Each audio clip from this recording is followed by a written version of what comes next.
My grandfather had died, and he left my dad this LaCroix watch that sells for like $2,000. And my dad had tried to sell it, so he got it all fixed up, $1,000 to fix this $2,000 watch. And my dad didn't know anything about watches, and I didn't really know much at that time either. But he posted it on eBay, and someone told him, hey, that watch is definitely fake. So that made me realize that certain watch shops and people who fix watches are willing to break the rules to make a little extra money. Those people told him it was real when it was actually fake. And they probably told him it was real because he probably told them that it was his dead dad's watch. Who would sell their dead father's watch, right? They want to upcharge you, and they'd love to upcharge you if you're stupid and don't know the difference. Servicing a $20 fake watch can't really charge that much to fix it. It was obviously fake too. The second hand of the watch, it would tick. It wouldn't sway. And real luxury watches, they don't tick. They're much more fine than that. The second hand should slowly drift around the dial. And my dad didn't even do anything. He just accepted that he was scammed. So that really instilled that into me. I was like, wow, you can actually get away with it. For a while. I had a nicotine pouch in my mouth. So that kind of got some gears grinding in my brain. Not wanting to be alone around such a hardened criminal, I decided to invite the 4chan moderator I talked to before because of his similar personal experiences. What? Whoa. 32? 32? Oh my god. You fucking loser. When I was in high school, I always wanted to start a business. I always wanted to be like a business owner. When I was a kid, I wanted to be a YouTuber, just like every other American. I went to college for business for a while, for like 3 months, and then I dropped out. My first business was actually this really crappy website. It was a book club for kids, and I bought like $2,000 worth of kids' books, send out different books every month to my subscribers. So like a loot crate for children's books. Yeah, exactly. It's still in this little hallway near my room. It was a horrible fail. It made me feel like shit, honestly. The website didn't really explain properly how everything works and stuff, and it didn't really look that good. It was just a fail, by all means. I thought up a bunch of these. I actually have a notebook full of different ideas for websites. I wanted to make the same thing for like beanies, one for socks, a bunch of different subscription boxes. And that was in like 2020 when those things were much more popular too. Since the kids book club didn't work, I was just gonna try to drop ship like Amazon Fire Stick remotes on eBay, right?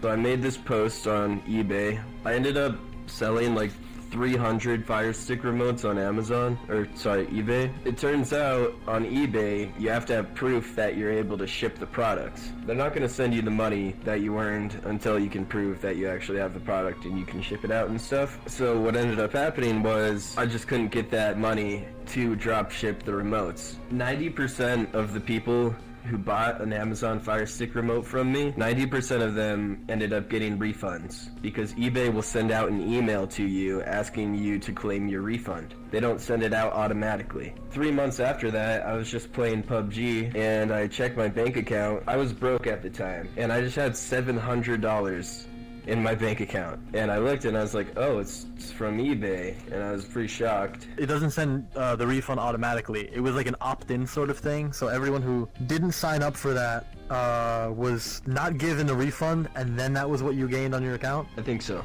That is an eBay L. I didn't really do anything besides relist an Amazon posting on eBay. And I got $700 for it. And permanently banned off eBay, by the way. Well, I thought I was able to get the money and drop ship the remotes, buy them in bulk, like Alibaba or something, which is kind of a ridiculous thought looking back, especially for how cheap I was selling them. I don't really know what my thought process was there. And at that time, I was also trying to resell Rolexes, so I would like relist Rolexes on Etsy for like 50% more than they actually cost, throwing shit at the wall and seeing what stuck. So I had stopped selling things online for a really long time actually, and I tried to go to school again, but I suck at school. I really cannot go to school like sober. The guy was getting like really hammered and then trying to go into school. It just was not my thing. So I realized that if I wanted to sell something, I couldn't, go to eBay like normally. I thought, hey, I'll just try to sell Rolexes on my own website. So I made this really nice WordPress website for Rolexes. I gave it like a little name. And it took me like 3 months. So these were genuine Rolexes, right? No. Oh, okay. The Rolexes I was trying to resell on like eBay and Etsy for like a 50% markup, those were gonna be real, yeah. I'd wake up and just find a Rolex that I could find both on this website called... He sells super clone Rolexes. There's not much of a difference between a super clone Rolex and a real Rolex. A super clone, for the record, is like a high quality rep, right? Yeah. That's my guy. There's like really crappy vendors that sell like $20 replica Rolexes. I actually have one like right here. It's some fake Rolex my dad had bought in Mexico. It's a Yachtmaster. It sounds really similar to like the fashion rep stuff. In 2020, buying reps and stuff blew up on like TikTok, but I didn't know that there was that big of a focus on like time stuff. It makes sense because it's like high-end fashion is hand in hand with time and stuff like that. You know, and I didn't really know that there was much of a rep community for fashion. And I was convinced fake Rolexes are the same as real Rolexes if you get a super clone. And I still kind of believe that. Really not much of a difference. So I thought, even if I did sell a fake Rolex to someone, and they did get it serviced and authenticated, there was a chance that whoever was authenticating it wouldn't actually care if it was real or fake. They would still upcharge as if it was real, making sure you don't find that out so they can hopefully keep servicing your fake watches in the future too. If you bring a fake Rolex to a Rolex place, they'll be like, yeah, this is fake, we can't service this. Yeah, Rolex will tell you. They look real from all sides and all angles until someone who wants to keep up their brand name will tell you. They're like, hey, the inside of this thing is junk. You know, I was watching this movie called Kid Cannabis. It's about this kid who traffics marijuana from Canada back to Idaho, and he gets like his group of friends to start trafficking weed for him across the border, and he made like $60 million in a couple months. I was really wanting something like that to happen to me. And I didn't really have a future at that point. I wasn't studying. I definitely didn't want to go back to school. So I was just kind of thinking of a way to make a lot of money really quick, even if it meant I'd go to jail or something.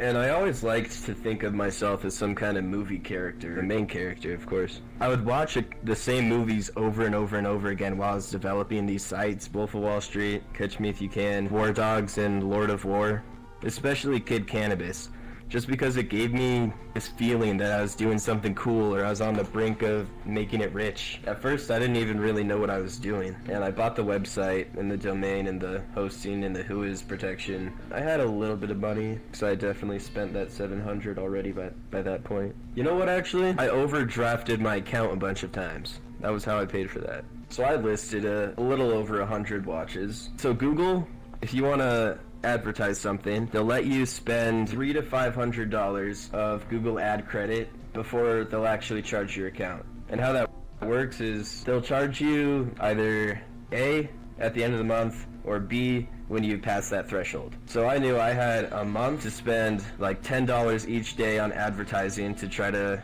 promote this website I was running. It's like 30 cents to $1 per click. If I had $300 in ad credit, that's at least 300 clicks, so I knew there was a chance that I'd get a fish. It's like an amusement park that gives you $300 in credit to go spend around the park. Google. Yeah, it's Google literally handed you money to fuck over other people. I didn't think it was gonna work. I thought it might work. For the website, I'd copied like the terms and service, put my own brand name on it. I had like a help center too. All the questions you could possibly ask were answered, but all of those answers and questions were all fake. Like, how long will it take for this watch to be shipped? Listed it on Google, made an ad for it more like. I saw I was getting a lot of page views, a lot of people were looking at the site. I got a bunch of emails, and I would answer the emails as if I was like Jessica from the support team. Or I used a bunch of different names. And I even made my own little name for the owner of the shop, which was me. This is our CEO, Leonardo DiCaprio. Not actually that name, but you know, it was a slick name that sounded like some douchebag that would be owning a Rolex shop. There's a lot of social engineering going going on. If they were interested enough, I'd just be like, here, let me transfer you to our CEO, as if I was someone else. I didn't actually know that it would work yet, though. I was scared that I would just be in the hole by like $600 or something. Maybe I would just keep drinking for a few months, see what was what. Maybe I'd go back to school or something. So I didn't really think it was gonna work. I thought it was fun. It was a good excuse for doing nothing. For a few weeks, I was just checking my phone constantly, seeing if I got a notification that someone had bought a watch. Checking it, sleeping at random hours, staying up at night, sleeping in the day, just working on the website constantly too. Because it's really hard to find real Rolex that also has a fake counterpart that you can sell, and then copy the real details of that Rolex and relist them on your own website with pictures and all. Most of these high-level watch websites where you could find that information have watermarks on all of the pictures. So I had to find my own pictures for all the watches too that didn't have watermarks and also didn't look super crappy. I remember like it was like yesterday. One day I was on my bed, all of a sudden I got this notification that $2,300 was pending into my account, and I was like, I screamed.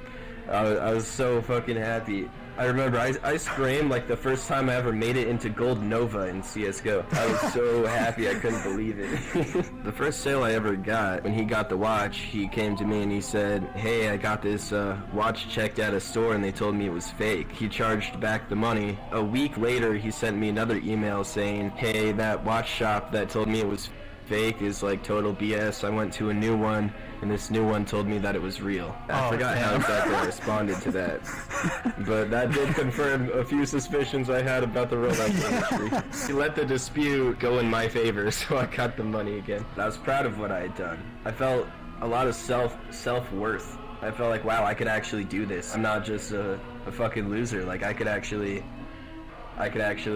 be someone, make a lot of money.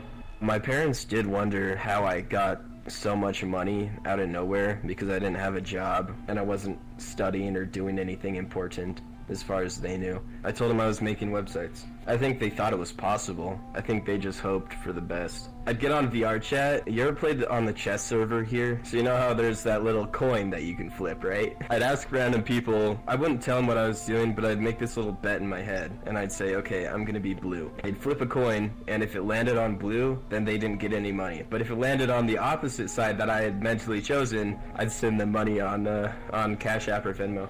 I just thought it was fun. It was fun.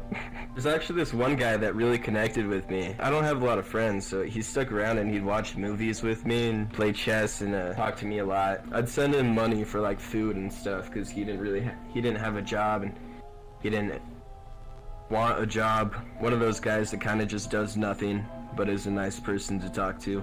I had convinced myself that these people were rich, the people buying from me, they had a lot of money, they weren't mentally ill. I liked to tell myself that. I justified it to myself in a lot of different ways. Because I'm a very morally conscious person. Like, I think about that stuff a lot, and the kind of wave effect. Just like doing a random act of kindness for someone, it has that ripple effect. The same thing happens if you do something bad to someone. Even if it's just calling them a name or something like that. I wasn't really popular in high school. And not even just high school, my whole school career in general. Just because I was like the weird kid. So I guess I got bullied a lot. Even by one of my own brothers. He's like this major band nerd, and he was really good at school. He'd grab me around the arm and say, this is my brother, don't we look so much alike? And in high school, I was a little chubby. Hadn't gone through those 3 months in college where I was in the gym, and of course he was like the hot boy. And he was like, don't we look so alike? Don't we look so alike? It just... that hurt. Like, nowadays he's just a skinny fucking nerd and I look way better than him and I could beat the shit out of him.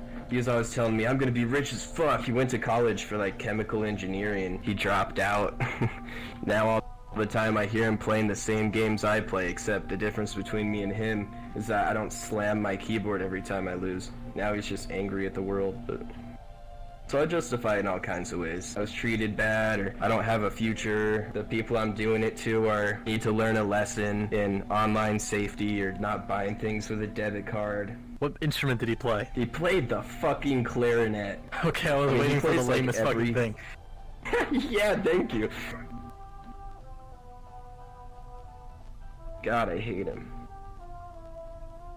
I connect with the, they should know better than to pay for something with a debit card, or they should know better online. I would go through hash lists, like a database would be breached, Stuff would be posted on some hacking forum. People would upload like huge data breach. You could like search up usernames and stuff, see which passwords were connected to what, if they were breached and stuff, and you could make some money leveraging that over people. You could be like, hey, I have your account information, I know like your IP address, and if they don't know anything about the internet, that's enough to scare someone into handing over some cash. I didn't do it for long. I got scared. One website that I was using got taken down, and I was like, damn, they got taken down by the FBI. That's not a good look. I was paying them for it. It was, I don't know if you want to include this in the video for me to name drop it, but it was a website called WeLeakInfo. One day I went on it and it just went down. I was like, damn, that's weird. And then I went on the news and apparently like government agencies from all around the world took this fucking website down. And I was like, oh, that's crazy. They have my payment details. I'm not gonna lie, those first 3 or 4 days after finding that news out, I was like,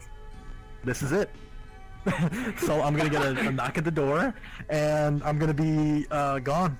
And then nothing came of it. Every now and then I'm like, hear a knock at the door, and I'm like, oh shit. And then I look, and it's some dude selling fucking solar panels at 7 p.m. knocking on my door like, hey, are you interested?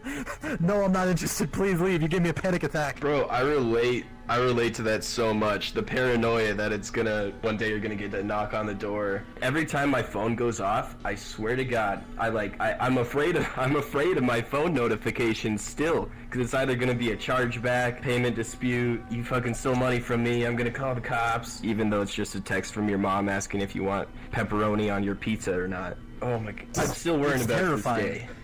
It is. It's terrifying. Impending sense of doom. Yeah, that dread, it just doesn't go away. Yeah, a lot of people sent me angry emails. Generally, how I handled that, I usually wouldn't respond. I would just see them and then I'd feel a certain way, maybe buy a drink, and then carry on with my day.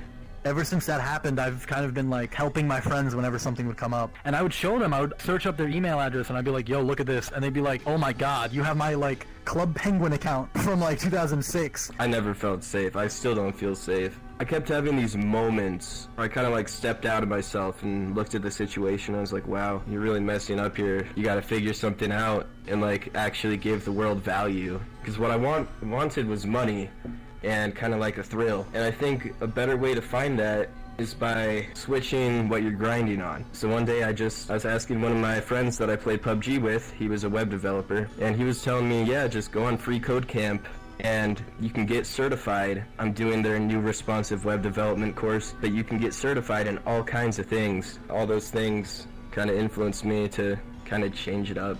I was sick of it, and I was getting drunk every night because of, you know, how terrible I felt. I was just thinking, like, how many people don't get to live their life because of some kind of ripple effect or direct effect that I caused to them? And I was really sick of myself. I was like, wow, I'm really sick of it all. What if, like, someone wanted, like, this one watch, didn't have much money, and they were dying, and a loved one bought that watch for them, knowing that it would get there on time for them to have it on their deathbed? What if I ruined that, something like that for someone? I was stealing from people, but now I'm just watching TV shows and coding all day, trying to teach myself HTML and CSS and JavaScript so I can give value rather than taking the value for myself. In total, how much did you earn? Like, ballpark. Like $30,000. Damn. That all happened within like 6 months. This is so funny because I've just been staring at this, Family guy. I've had a drinking problem for a long time now. This is like anonymous, right? When I started scamming people, I bought those like $12 flasks of, it wasn't Jack Daniels, it was, I think 101 Turkey. Yeah, it was 101 Turkey, bourbon. I don't even remember drinking all of it, but I drank like half of it and then I blacked out. All I remember was being in my room gaming. Next thing I know, I was on the highway. All of a sudden, there was this loud crashing noise. Turns out I had hit like a pretty big sign on the highway, crushed like the front of my car, and I kind of swerved into this dirt patch. Next thing I know, I was out of my car looking around, and some truck driver had stopped, and I didn't even notice. And he asked me, "Are you okay? Do you want me to call the police?" And I said no, and then I called my mom, and I told her, "I'm sorry, but I'm completely hammered, and I crashed my car." I need you to come here and fix it before, or like fix the situation I'm in before the cops come and arrest me. Right before my mom and my dad pull up, a state trooper pulled up and he asked me, "Are you okay?" And I was like, "Yeah." And he's like, "Have you had anything to drink?" And I said, "No." Then they called a tow truck and my parents put me in the back of their car and they kind of dealt with the cops and they gave me a ticket for crashing into a road sign. I woke up in my room and I was bruised and I had airbag burns all over me. So the state trooper bought it?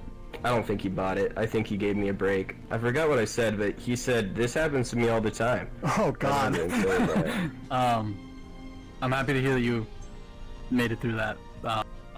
Something out there gave me a second chance of some sort. Maybe it was just chance.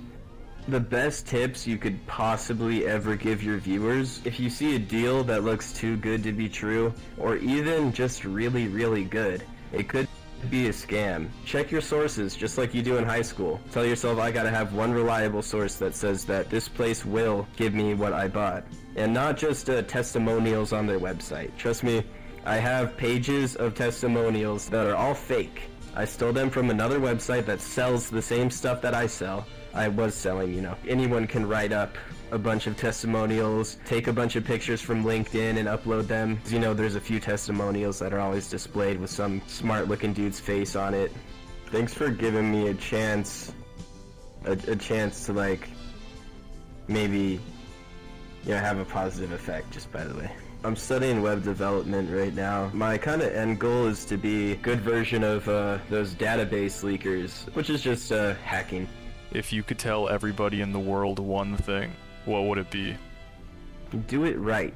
You don't need to steal. In the moment, it's gonna feel really good, but it's all gonna go away. The only good way to go is by seeking a truly fulfilling lifestyle. Find your own way in life, but do it right.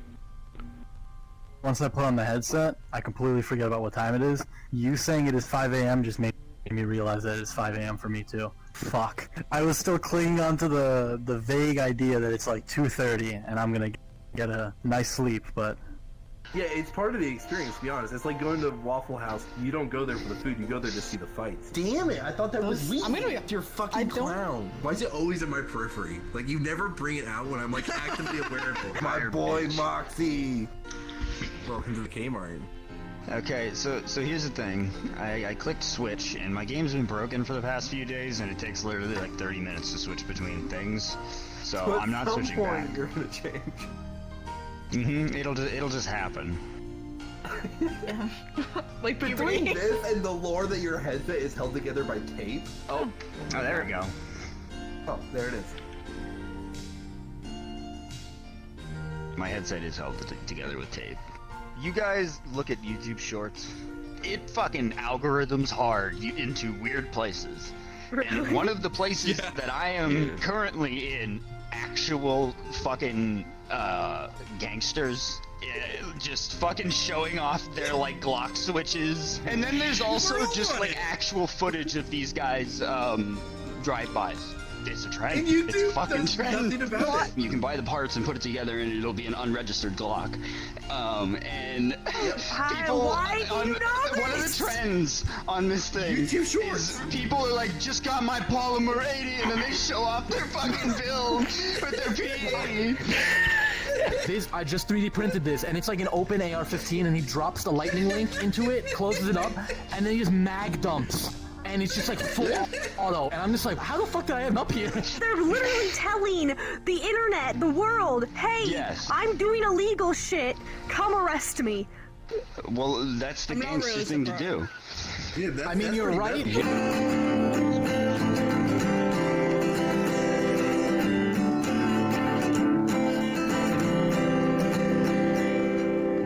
a scammer, ha ha, that's funny. Selling paper wallets to steal people's money. Live, laugh, love, live like you're young. You make elderly people jump in your road, that scammer. Your road, that scammer. I found a meth pipe in my shed recently. Somebody like broke into my Chad, Yeah, not dibs? meth piping there. You gonna call dibs on that? And that was a really dumb thing. That was a dumb thing to do, because I only know 2 people who smoked meth. Okay, so that'll be one of them. But I'll never die. Wanna know why? Cause I'm a road scammer. A road scammer.